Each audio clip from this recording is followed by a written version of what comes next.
رحمۃ اللہ علیہ نا خواجہ قطب الدین صاحب بختیار کاکی رحمۃ اللہ علیہ سے ملنے کے لیے یہاں آئے دلی میں اپنے مرید سے ملنے. سب لوگوں سے ملاقات ہوئی تو ایک شخصیت ایسی تھی جن سے خواجہ صاحب کا خیال تھا ملاقات ہوگی لیکن ملاقات نہ ہو سکی. خواجہ صاحب خود ملنے چلے گئے. وہ بھی کوئی دینی تعارف رکھتے تھے.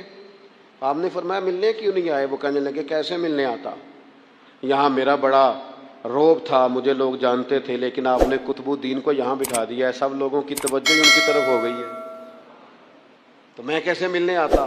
خواجہ معین الدین صاحب رحمۃ اللہ علیہ خواجہ قطب صاحب سے فرمانے لگے بیٹے کسی کا دل توڑ کے کام نہیں کیا جاتا دین کا، تو سامان باندھ چلے، تو میرے ساتھ اجمیر چل، دلی رہنا ہی نہیں. ہم نے کہا حضور جو حکم ہو. انہوں نے سارا سامان سمیٹا، اونٹوں پہ رکھا، روانگی ہونے لگی. جب دلی سے باہر نکلے نا شہر سے تو سارا شہر امڑ آیا، حتیٰ کہ بادشاہ وقت بھی منتیں کر رہا ہے، لوگ رو رہے ہیں حضور خواجہ قطب کو نہ لے کے جانا.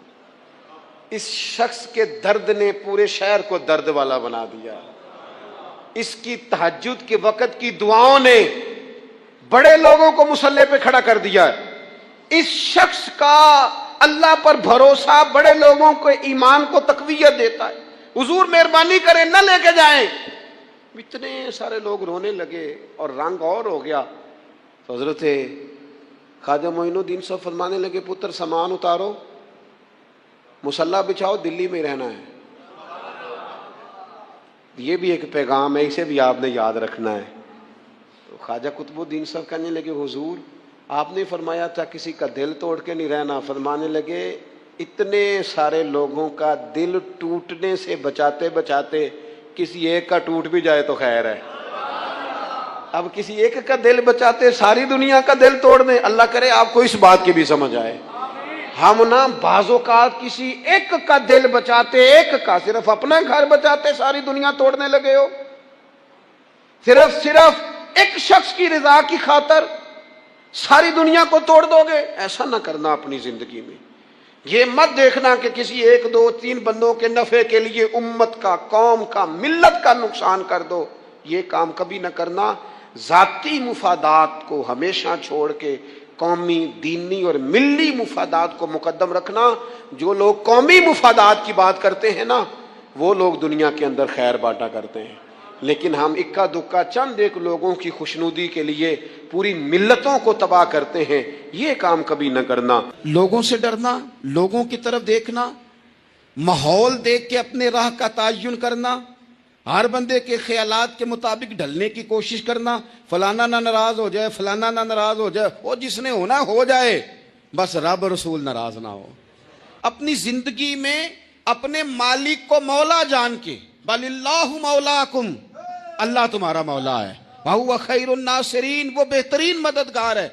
توجہ جب بھی کریں رب کی جانب کریں. اپنے دل کا قبلہ درست رکھیں، سوچوں کے زاویے سیدھے رکھیں. میرے بھائی مالک جب بندوبست کر دے نا، جب مالک بندوبست کر دے پھر ایسا بندوبست کرتا ہے کہ لوگوں کے پاس نا چارہ نہیں رہتا. حضرت مریم رضی اللہ تعالی عنہا پاک باز تھیں، مسجد میں رہی تھیں، پر مالک کی حکمت کے تقاضے بڑے عجیب ہے نا. پھر جناب مریم کو اللہ تعالیٰ نے بغیر شوہر کی اولاد عطا کر دی. یہ بات ہی ایسی تھی. وہ کسی نے کہا تھا کہ مخلوق تو فنکار ہے اس درجہ کے پل بھر میں سنگے در کعبہ سے بھی اصنام تراشے، تم کون ہو کیا چیز ہے داغ کبابی. لوگوں نے تو مریم پہ بھی الزام تراشے. تو لوگوں نے کہا کدھر سے لے آئی بچہ، تیرا باپ تو ایسا نہیں تھا، کہاں سے لے آئی؟ اللہ کرے میں آپ کو سمجھا سکوں، ذرا اپنے آپ کو وہاں کھڑا کریں کہ ایک پاک باز عورت، پاک باپ کی بیٹی، طیب ماں کی بیٹی اور اللہ کے گھر میں پرورش پانے والی خاتون، ایک وہ وقت اور ایک یہ وقت کہ اس عورت کو کٹہرے میں کھڑا کر کے پوچھا جا رہا ہے کہ معاذ اللہ تیری گود میں بچہ جائز نہیں ہے، کہاں سے لائی ہے؟ اب خود سے صفائیاں بندہ کتنی کو دے، کتنی کو وضاحتیں کرے. اور میں نے تو اپنی زندگی میں دیکھا ہے زیادہ وضاحت دینے والے کو بھی لوگ جھوٹا سمجھنے لگ جاتے ہیں. زیادہ وضاحت دینے پر بھی لوگ کمزوری کا اظہار سمجھتے ہیں کہ کمزور پڑ گیا. آپ صلح کی کوشش کرتے ہیں، سامنے والا بزدل سمجھ لیتا ہے. زیادہ وضاحتیں بھی کمزور کر دیتی ہیں. اب حضرت مریم کو کٹہرے میں کھڑا کر کے کہا بچہ کس کا ہے؟ تو پھر خدا بندوبست جب کرے، اللہ جب مددگار ہو، تو پھر حضرت مریم کی گواہی درختوں سے نہیں دلوائی، اس نے پتوں سے نہیں دلوائی، پھر فرشتے نہیں بھیجے. حضرت مریم کہنے لگی مجھ سے نہ پوچھو، وہ جو پنگوڑے میں ہے اسی سے پوچھ لو. ان سے پوچھو نا، وہ کون ہے پوچھ لو، ان سے کر لو سوال. انہوں نے کہا پنگوڑے میں چند دنوں کا بچہ، یہ جواب دے گا؟ مددگار تھا رب. ان کی برات کا اعلان کرنا تھا مالک نے، اور جب مالک اعلان کر دے، جب مالک تیری صفائی دینا چاہے، جب مالک تجھے دنیا کے سامنے نکھارنا چاہے، تو پنگوڑے میں لیٹے حضرت عیسیٰ بول کے کہنے لگے انی عبد اللہ آتانی الکتاب. فرمایا میں اللہ کا بندہ ہوں، رب نے مجھے کتاب عطا کر کے نبی بنا کے دنیا میں بھیجا ہے. میں اللہ کا بندہ ہوں، کتاب لے کے آیا ہوں، نبی بن کے آیا ہوں. پھر پنگوڑے سے اعلان ہو گیا، پھر بچہ بول پڑا. اور یہ ایک دفعہ نہیں بات ہوئی.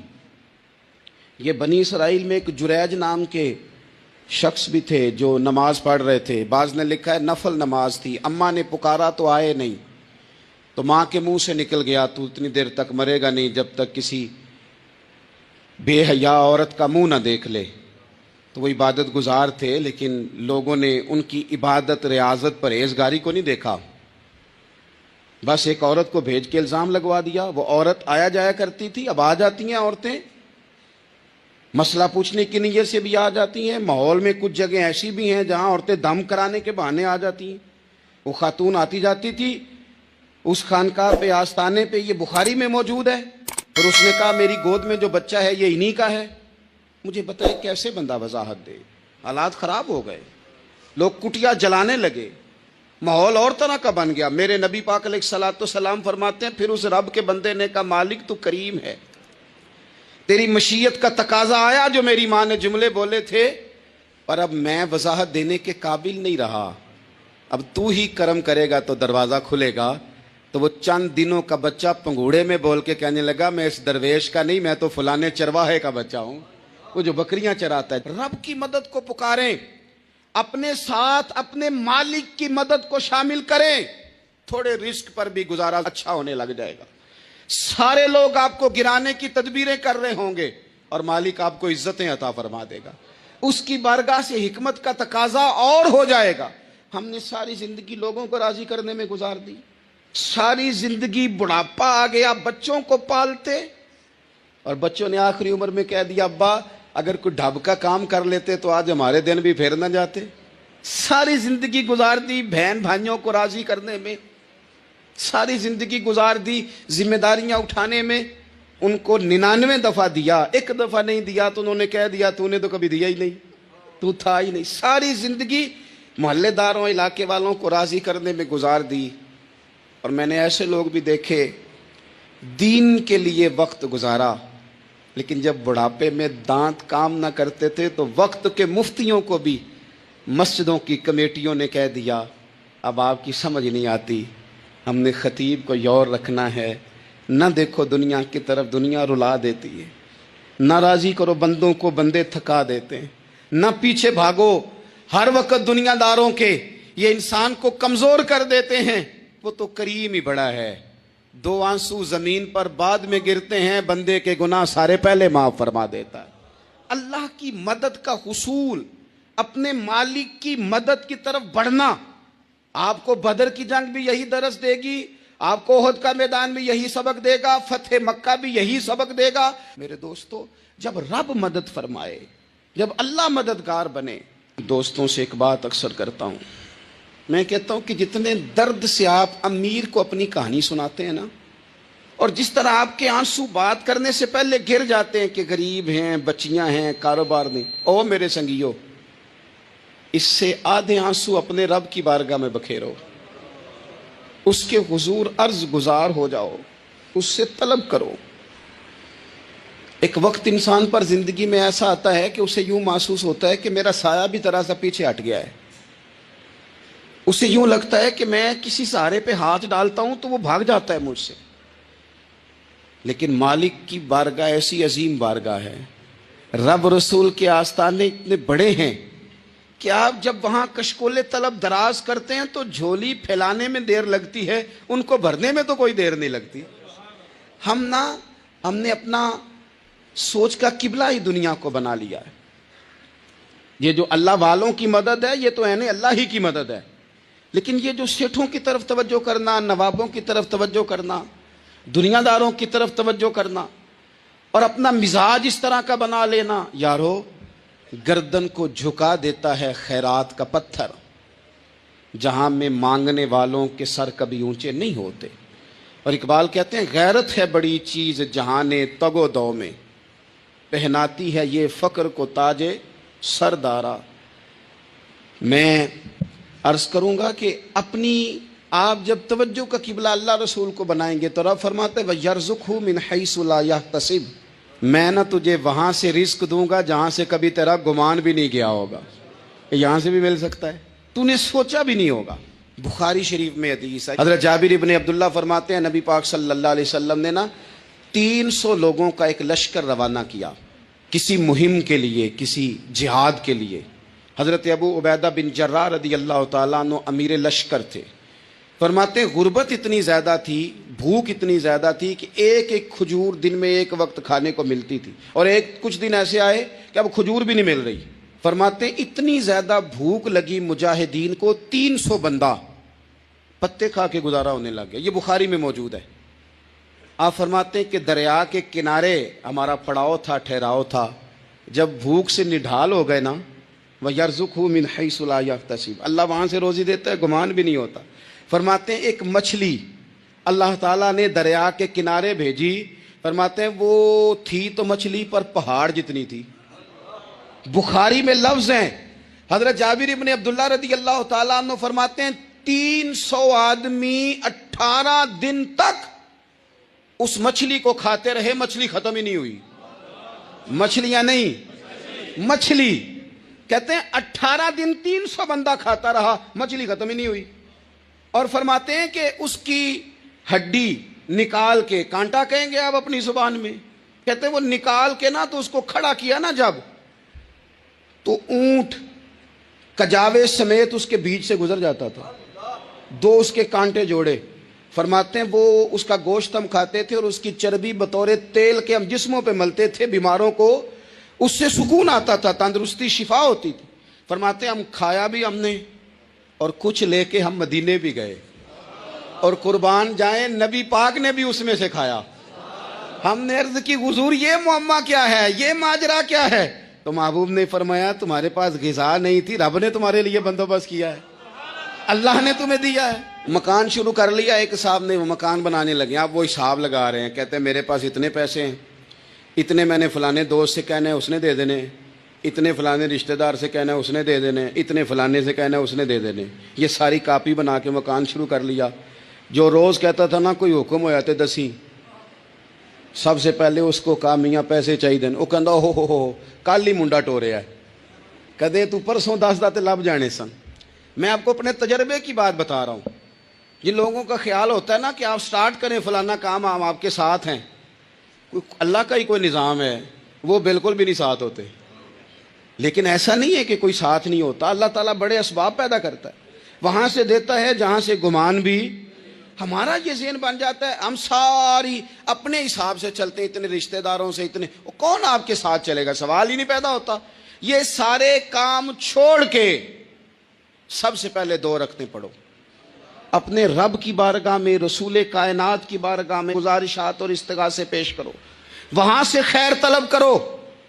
دنیا دار کیا دیں گے، کیا دے سکتے ہیں، کیا حیثیت ہوتی ہے کسی. اللہ کہتا ہے وہاں سے دوں گا. تو جو اللہ مال دے وہ لینا چاہیے کہ رشتہ داروں کا مال دیکھنا چاہیے؟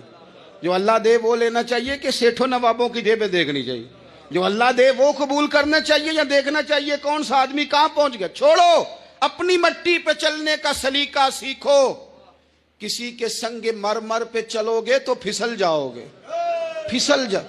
اس پر ایک اور بات عرض کر دوں، صحیح بخاری سے، مسلم سے ایک اور بات. کچھ چیزیں ایسی ہیں جن سے اللہ کی مدد آتی ہے، مدد ملتی ہے.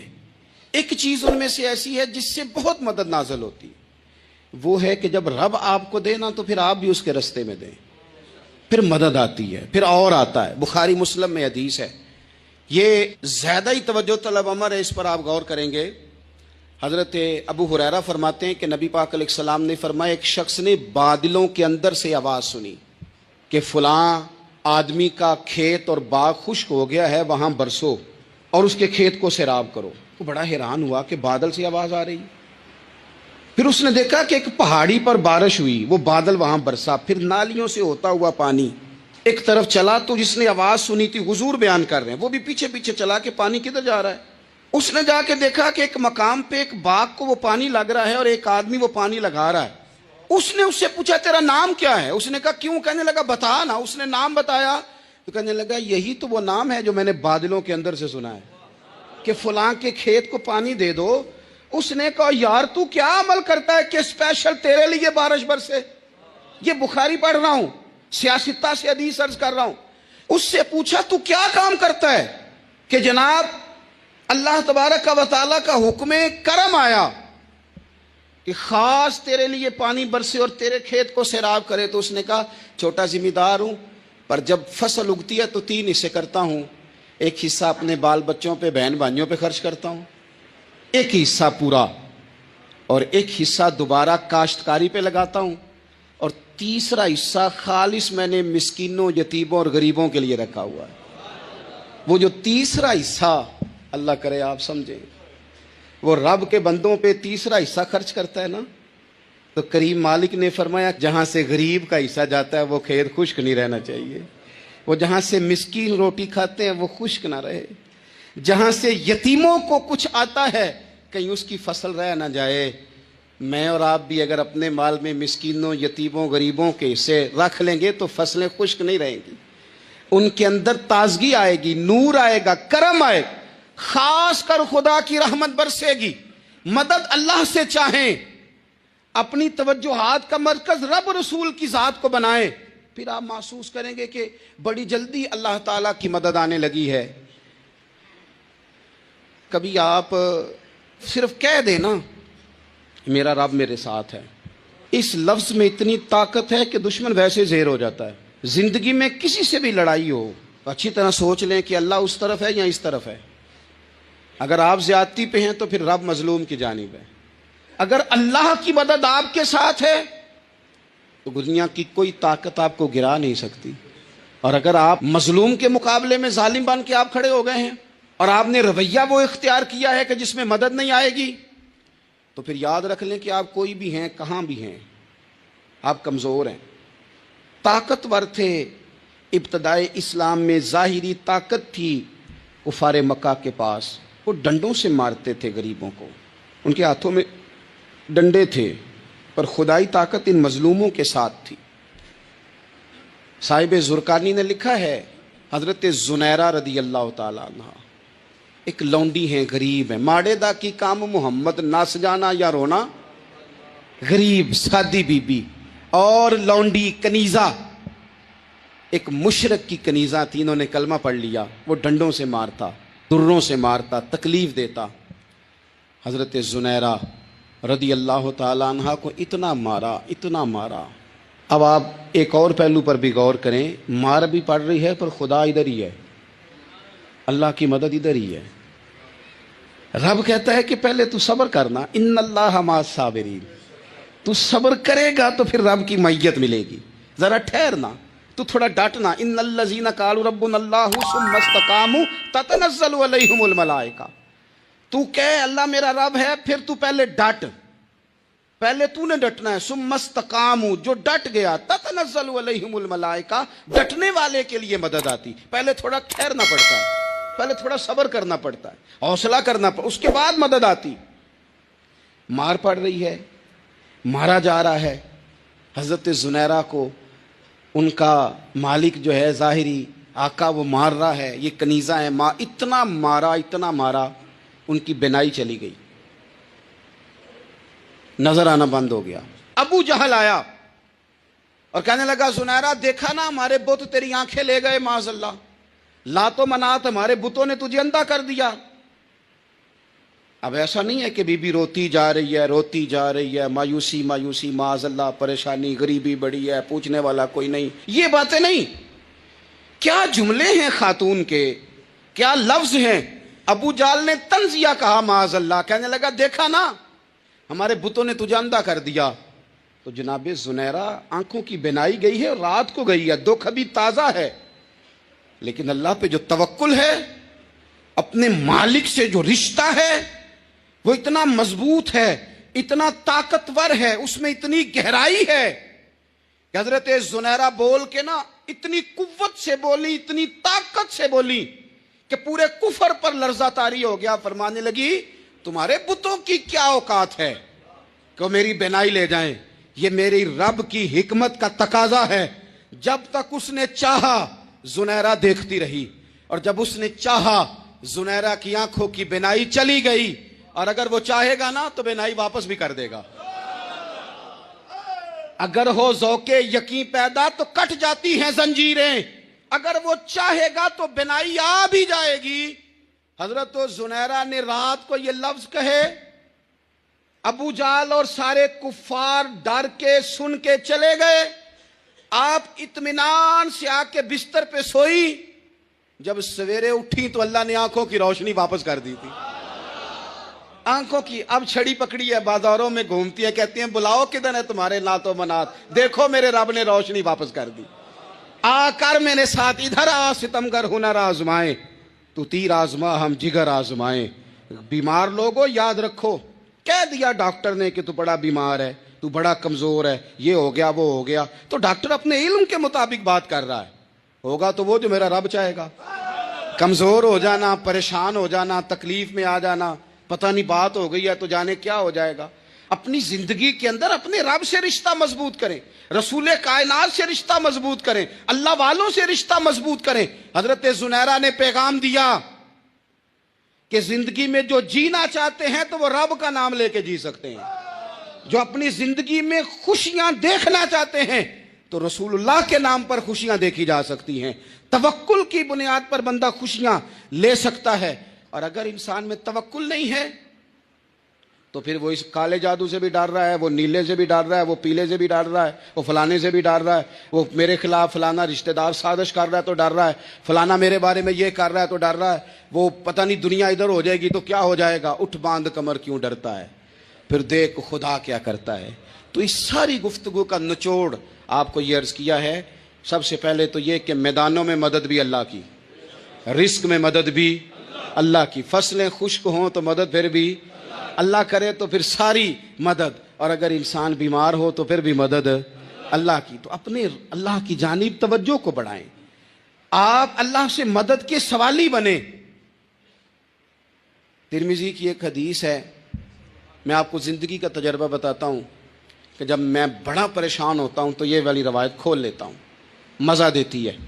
میرے نبی پاک علیہ السلام نے فرمایا اپنے دکھ سیٹھوں نوابوں کو نہ کہنا، مالداروں کا نہ کہنا، ورنہ اللہ تمہیں کبھی غنی نہیں کرے گا. فرمایا اپنے دکھ اپنے رب کی بارگاہ میں عرض کرنا، جلدی کرے یا دیر سے کرے اللہ تمہیں لوگوں سے بے نیاز کر دے گا، اللہ تمہیں غنی کر دے گا. رات کو بیٹھو نا اس کی بارگاہ میں، اسے دکھڑے سناؤ، چھوٹی چھوٹی باتیں. حضور نے فرمایا نمک بھی مانگو تو رب سے مانگو. چھوٹی چھوٹی بات سے شروع کرو نا. جب بندہ شروع کرتا ہے نا چھوٹی چھوٹی چیزیں تو بڑی ساری چیزیں یہ اس طرح ہوتا ہے جیسے بندہ رب سے گفتگو کر رہا ہے. مالک مجھے یہ چاہیے، مالک میں یہاں کمزور ہوں، اللہ میں یہاں پریشان ہوں. آپ یہ کر کے تو دیکھیں، لمبی لمبی دعائیں مانگ کے تو دیکھیں، اس کے حضور جوڑ کے تو دیکھیں، آپ دیکھیں گے راحت کتنی ہے، سکون کتنا ہے. مسلمانوں کو جتنی کامیابیاں ملیں ان کا پس منظر صرف اتنا تھا کہ اللہ تبارک و تعالیٰ نے اپنے بندوں کی مدد فرمائی. اور اب تعالیٰ نے قرآن مجید میں اس حقیقت کا بیان کیا، فرمایا بل اللہ مولاکم، فرمایا بلکہ اللہ تمہارا مولا ہے، وَهُوَ خَيْرُ النَّاصِرِينَ، اور وہ بہترین مددگار ہے. وہ جو رب تمہارا مولا ہے وہ بہترین مددگار ہے. اور اگر وہ مدد کرے تمہاری، سورہ آل عمران میں آگے جا کے ارشاد فرمایا اگر اللہ مدد کرے تو پھر تم پر کوئی غالب نہیں آ سکتا، اور اگر وہ تمہاری مدد چھوڑ دے تو پھر کوئی تمہاری مدد کر سکتا، کوئی مدد نہیں کر سکتا. اور فتح مکہ بھی رمضان المبارک میں ہوا ہے. میں تو تھا تو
اللہ کے ساتھ اپنے آپ کو جوڑیں. اگر اللہ کی مدد نصیب ہو، یہ جو ہم جتنا ڈرتے رہتے ہیں، سہمے رہتے ہیں، پریشان رہتے ہیں کوئی کیا کر دے گا، ہمارے ہاں نا ہر شعبے میں معاذ اللہ ایک مافیا ہے، الا ماشاء اللہ. وہ مافیا کہتا ہے میرے ساتھ ملو گے تو میں چلنے دوں گا، ورنہ میں نہیں چلنے دوں گا. مارکیٹ میں آ ہی نہیں سکتا فلانا بندہ، چونکہ یہاں ہمارا قبضہ ہے. اور میرے بھائی پھر بہت سارے لوگ جن کی نیتیں اور ارادے بڑے اچھے ہوتے ہیں شروع میں، وہ بھی اس مافیا کا شکار ہو جاتے ہیں اور ان کے رنگ میں رنگ جاتے ہیں. یاد رکھنا، کسی شخص کی بلیک میلنگ کا کبھی شکار نہ ہونا، کبھی کسی کی میٹھی اور مسجع مکفہ باتوں کا شکار نہ ہونا. کوئی کیا کر سکتا ہے اگر اللہ مددگار ہو تو؟ جس کو رب کریم اٹھانا چاہے اسے کوئی گرا سکتا ہے؟ ہم یہ ڈرے ڈرے سہمے پریشان فیصلہ کرنے کی طاقت نہیں، مجھے چلنا چاہیے کہ نہیں، اٹھنا چاہیے کہ نہیں، کرنا چاہیے. اٹھ باندھ کمر کیوں ڈرتا ہے؟ پھر دیکھ خدا کیا کرتا ہے.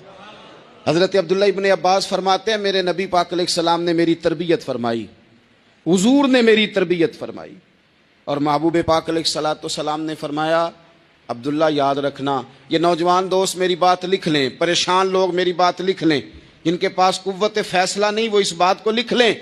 حضرت عبداللہ ابن عباس فرماتے ہیں میرے نبی پاک علیہ السلام نے مجھ سے فرمایا تھا عبداللہ سن، اگر ساری دنیا مل کے تیرا کوئی نفع کرنا چاہے کر نہیں سکتی جب تک میرے رب کی رضا نہ ہو. اور فرمایا ساری دنیا مل کے تیرا کچھ بگاڑنا چاہے تو عبداللہ بگاڑ نہیں سکتی جب تک رب کریم کی حکمت کا تقاضا نہ ہو.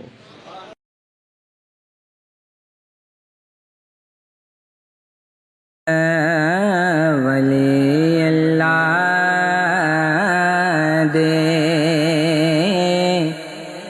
بانڈا تک کے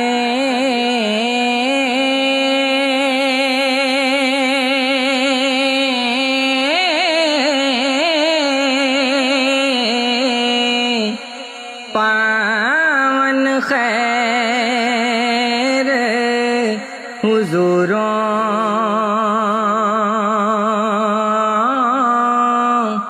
جیڑا پاک غروروں خالی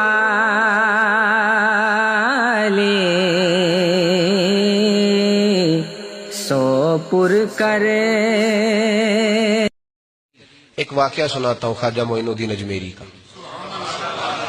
عطائے رسول ہند الولی حضرت خواجہ معین الدین اجمیری رحمت اللہ تعالی علیہ.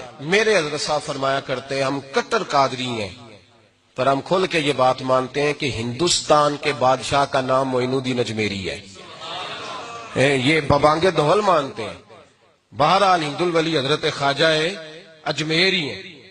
خواجہ اجمیری جب نئے نئے آئے نا یہاں اجمیر شریف میں آپ نے خیمہ لگایا تھا.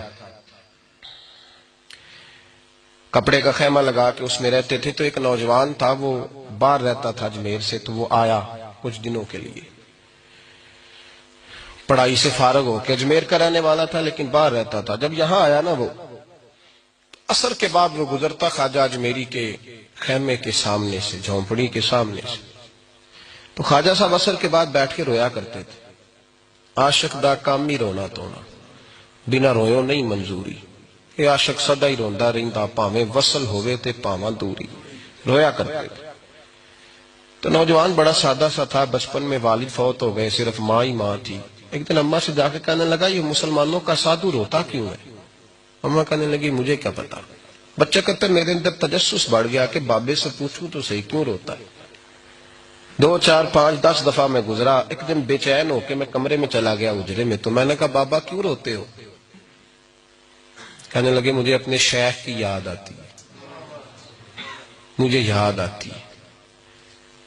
تو وہ بچہ کہتا مجھے اس وقت تک پتہ نہیں تھا کہ محبت میں بھی رویا جاتا ہے. میں سمجھتا تھا رونا صرف دکھوں میں آتا ہے. شیخ کی یاد آتی ہے. حضرت عائشہ صدیقہ رضی اللہ تعالیٰ عنہ فرماتی ہیں جس دن نبی پاک صلی اللہ علیہ وسلم رات کے وقت ہمارے گھر آئے نا اور حضور نے فرمایا ابو بکر چل تو نے میرے ساتھ مدینے جانا ہے. تو میں نے جناب صدیق اکبر کو روتے دیکھا. تب مجھے پتا چلا کہ محبت میں بھی بڑا رونا آتا ہے. محبت میں بھی رویا جاتا ہے. فرماتے ہیں خواجہ اجمیر تو وہ نوجوان کہنے لگا بابا پیار میں بھی رویا جاتا ہے؟ کہاں. کہنے لگا میں نے بھی رونا ہے. تو آپ فرمانے لگے 2 شرطیں ہیں کہ کلمہ پڑھ جا دوسرا میرا مرید ہو جا. آ جائے گا رونا. کہتے بلوش ہی لگ گئی کبھی آنسو دیکھے ہی نہیں تھے. حضرت اجمیری کہتے ہیں اس طرح کر لے. کہنے لگا جی میں اپنی اماں سے پوچھ لوں. اماں کے پاس گیا تو اماں کہنے لگی بیٹے میں تجھے جانتی ہوں تیرے دل میں جو بات بچپن سے آ جاتی ہے نا پھر وہ نکلتی کوئی نہیں. تو اس طرح کر لے جس طرح بابا کہتا ہے. اس لیے کہ تو نے پیچھے تو ہٹنا نہیں. جا کے مرید ہو گیا کلمہ پڑھ گیا. اب بابا جی کہتے ناشتہ بھی میرے ساتھ کرنا ہے شام کا کھانا بھی اور فجر کی سیر میں بھی تو ساتھ جائے گا. پریت ہو گئی. پیار بڑھ گیا. پر کٹ گئے. زندگی بابے سے وابستہ ہو گئی. اب چند مہینے جب گزر گئے نا پوری لو لگ گئی. تو بابا جی کہنے لگے بیٹے تیری 3 چھٹیاں ہیں. 3 دن تو نے مجھے ملنے نہیں آنا. بالکل 3 دن کے بعد آنا. اس نے کہا مسئلہ ہی کوئی نہیں. پرواہ ہی نہیں تھی نا پتہ ہی نہیں تھا. تو وہ چلا گیا گھر. صبح سے شام تک رہا. شام کو اماں نے روٹی دی تو 3 روٹیاں کھایا کرتا تھا. اب ایک لقمہ بھی نہ توڑا جائے. اماں کہتی بیٹے خیر ہے. اماں جی پتہ کوئی نہیں. کو اندر کمی ہے کسی چیز کی کوئی خبر نہیں. پتہ کوئی نہیں. خواجہ صاحب رحمت اللہ تعالی علیہ کا وہ مرید اماں بار بار پوچھتی لیکن کوئی بات ہو تو بتائے نا. کچھ نہیں اماں کوئی نہیں. بڑی مشکل سے شام ہوئی. شفق غائب ہوئی. اندھیرا جو چھایا ساری دنیا بستر پہ لیٹ گئی. تو اس نے اٹھ کے چھت پہ گھومنا شروع کر دیا. بچہ نہ سوئے تو اماں کیسے سوئے. اماں بھی چھت پہ آئی. کہا بیٹے کیا بات ہے. کہا اماں پتہ کوئی نہیں. کوئی میری نیند اڑا کے لے گیا. بیٹے تو نے روٹی بھی نہیں کھائی. کہا اماں کوئی نہیں پتا. کوئی پتہ نہیں. جب 12 بجے کے بعد کا وقت آیا تو پھر ہلکے ہلکے آنسو نکلے، اور جب سحری چمکی تو دھاڑے مار کے رویا۔ بیٹے کیا ہوا؟ لگا اماں میں نے بابا جی کے پاس جانا ہے، اسے کہے مہربانی کرے، میں نہیں، یہ جدائی میرے بس کا روگ نہیں، اب نہیں، میں نہیں رہ سکتا۔ فجر کی نماز پڑھ کے تو اماں گئی، کہنے لگی مہربانی کر اسے بلا، تو بابا جی کہنے لگے اسے کہے ابھی تو 1 دن گزرا ہے، ابھی تو وقت بڑا پیچھے ہے، ابھی ٹائم ہے۔ بس اگلے دن کی جو شام ہوئی تو ماں کے قدموں میں گر گیا، کہنے لگا خدا کا واسطہ اسے کہو میرا نہیں گزارا ہوتا، اب نہیں، اب عادی ہو گیا ہوں، اب اگر اس کی دید کا نشہ نہ ملا تو مر جاؤں۔ حضرت اجمیری رحمت اللہ علیہ کے پاس اماں روتی ہوئی آئی، کہنے لگی بابا مجھے نہیں پتا تیرا اس کا رشتہ کیا ہے، میں تو ماں ہوں۔ اس کے آنسو گرتے ہیں تو میرا کلیجہ پھٹتا ہے، وہ جب روتا ہے تو میری جان نکلتی ہے، مہربانی کر اسے دید کا نشہ دے، میرا بیٹا ہے، بلکتا ہے، دیکھا نہیں جاتا۔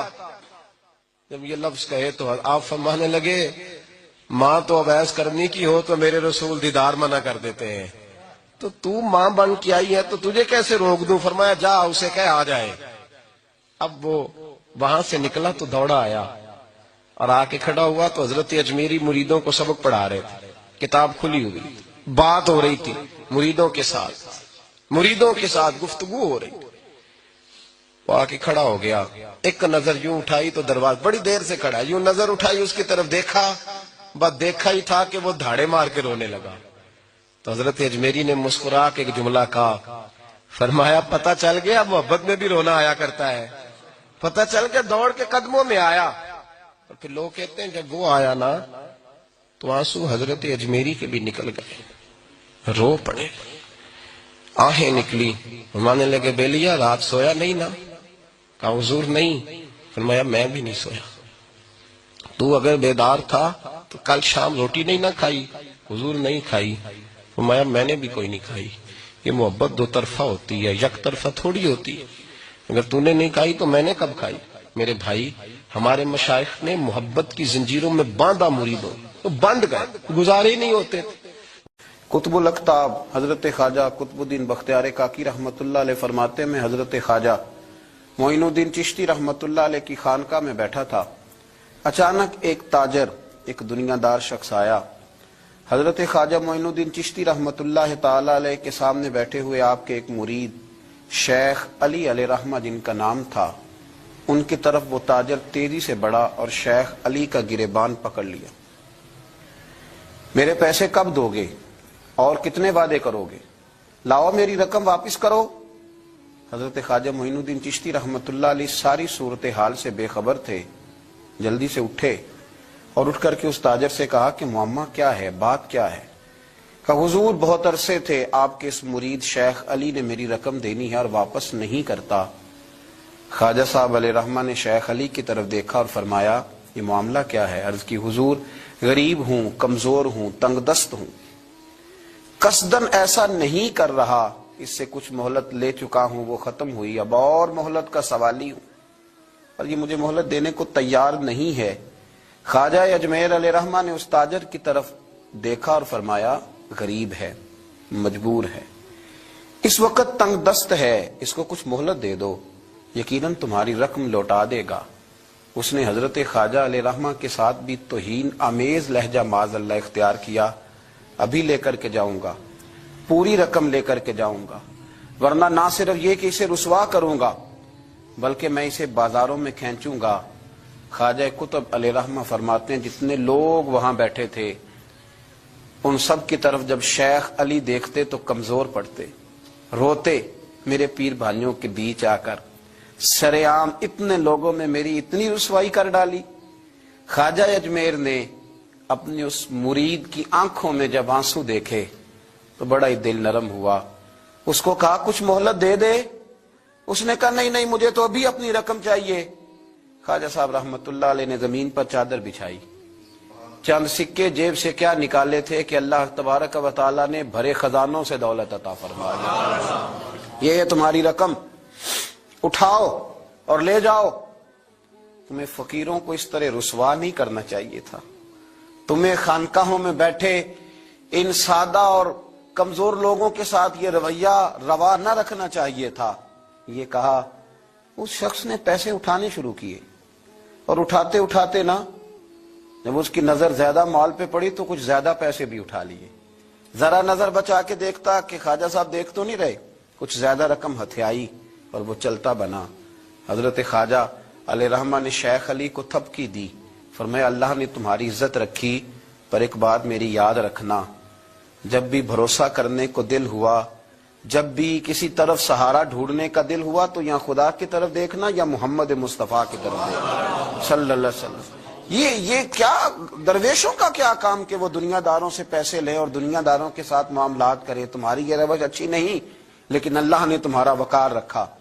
خواجہ قطب کہتے ہیں وہ بات تو ختم ہو گئی, لیکن شیخ علی کے چہرے پر کئی دنوں تک افسردگی رہی.